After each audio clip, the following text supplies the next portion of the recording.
Hello friends, நம்ம இன்றைக்கி என்ன வீடியோ பார்க்க போகிறோன்னா கம்பு பால் உருண்டை எப்படி செய்யறதுன்ட்டு தான் இந்த வீடியோவில் பார்க்க போகிறோம்.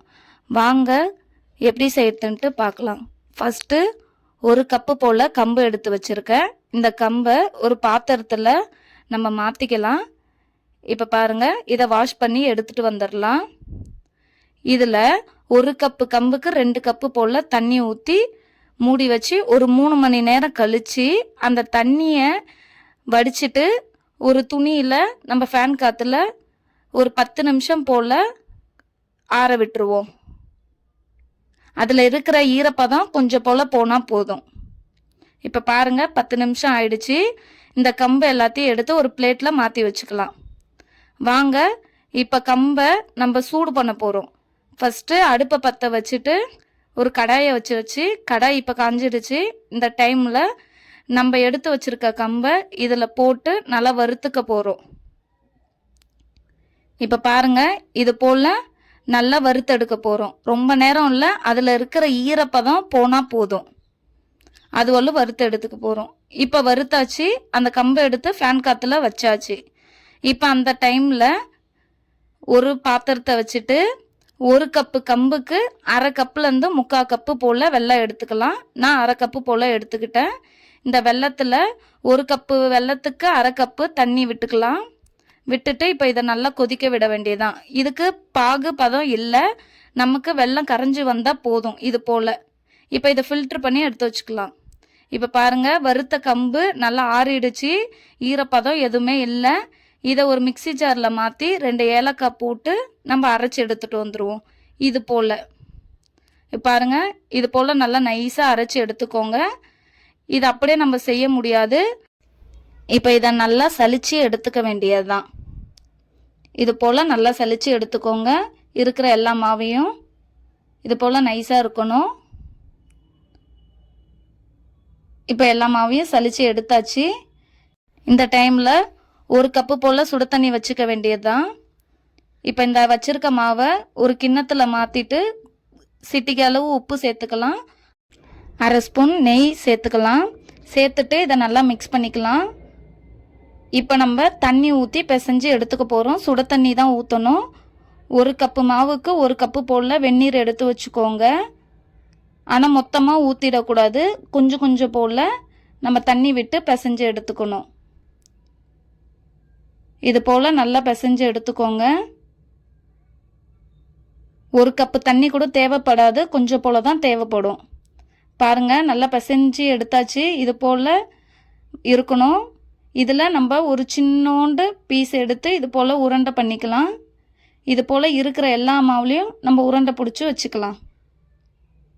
பாருங்கள், இது போல் உருண்டை எல்லாத்தையும் பிடிச்சாச்சு. அடுப்பை பற்ற வச்சுக்க வேண்டியதான். பற்ற வச்சுட்டு கடாயை வச்சாச்சு. இப்போ ஒரு 1.5 டம்ளர் போல் நம்ம தண்ணி சேர்த்துக்கலாம். ஒரு கப்பு கம்புக்கு 1.5 கப்பு தண்ணி போதுமானது. இப்போ சேர்த்தாச்சு. இந்த தண்ணி கொதிக்கணும். இந்த டைமில் ஒரு அரை மூடி போல் தேங்காய் எடுத்து வச்சுருக்கேன். அதை மிக்சி ஜாரில் போட்டு தேங்காய் பால் எடுத்து வச்சுக்க வேண்டியது தான். இந்த டைமில் தண்ணி கொதிச்சிடுச்சு. நம்ம செஞ்சு வச்சுருக்க அந்த உருண்டைகளை கொதிக்கிற தண்ணியில் சேர்த்துக்கலாம். கொதிக்கிறதுக்கு முன்னாடி சேர்க்கக்கூடாது, கொதிக்கிற தண்ணியில் தான் சேர்க்கணும். இப்போ எல்லா உருண்டையும் சேர்த்தாச்சு.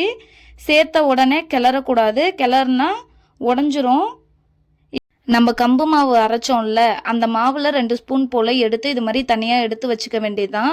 ஒரு 1/4 டம்ளர் போல் தண்ணி ஊற்றி கரைச்சி வச்சுக்கலாம். இப்போ ஒரு 3 நிமிஷம் 4 நிமிஷம் போல் ஆயிடுச்சு. இந்த டைமில் நம்ம எல்லாத்தையும் மிக்ஸ் பண்ணி விட்டுக்கலாம். இது போல் மிக்ஸ் பண்ணால் உடையக்கூடாது, இது போலவே இருக்கணும். எல்லாத்தையும் மிக்ஸ் பண்ணியாச்சு. இப்போ பாருங்கள், தண்ணி சுண்ட ஆரம்பிச்சிருச்சு. ஒரு 6-7 நிமிஷம் போல் ஆயிடுச்சு. இந்த டைமில் நம்ம வடிகட்டி வச்சுருக்க வெள்ளைப்பாகை சேர்த்துக்க வேண்டியது தான். சேர்த்தாச்சு. சேர்த்துட்டு இதையும் நம்ம சேர்த்து நல்லா மிக்ஸ் பண்ணிக்க வேண்டியது தான். பாருங்கள், இந்த ஸ்வீட்டே போதுமானது தான். உங்களுக்கு வேணும்னா நீங்கள் எக்ஸ்ட்ரா கூட சேர்த்துக்கலாம். இதுவே நல்லா ஸ்வீட்டாக தான் இருக்கும். இப்போ கொதிக்க ஆரம்பிச்சிருச்சு பாருங்கள். ஒரு கொதி நல்லா வரட்டும்.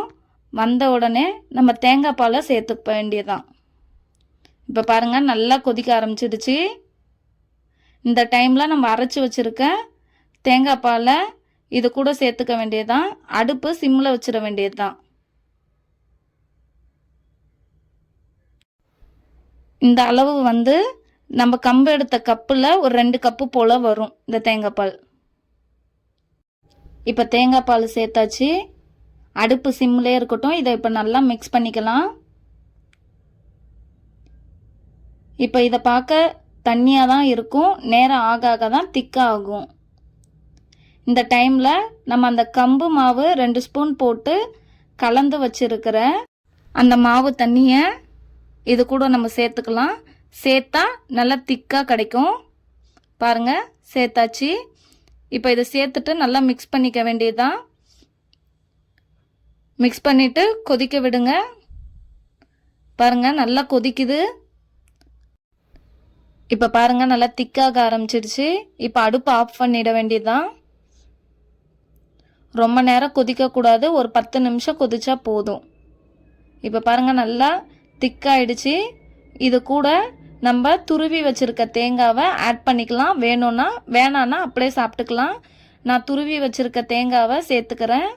சேர்த்துட்டு ஒரு பவுலில் மாற்றிக்கிறேன். பாருங்கள் எவ்வளோ சூப்பராக இருக்குன்ட்டு. இது ரொம்பவும் சத்தும் கூட. கம்பு கூட வெல்லம் தேங்காய் பால் சேர்த்து ஒரு சத்தான ஒரு ஸ்வீட் ரெசிபி. கிட்ஸுக்கு ரொம்ப பிடிக்கும். இதை கண்டிப்பாக செஞ்சு கொடுங்க. இது ரொம்ப நல்லதும் கூட. இந்த வீடியோ உங்களுக்கு பிடிச்சிருந்தா லைக் பண்ணுங்கள், ஷேர் பண்ணுங்கள், சப்ஸ்கிரைப் பண்ணுங்கள், கமெண்ட் பண்ணுங்கள். பாய்.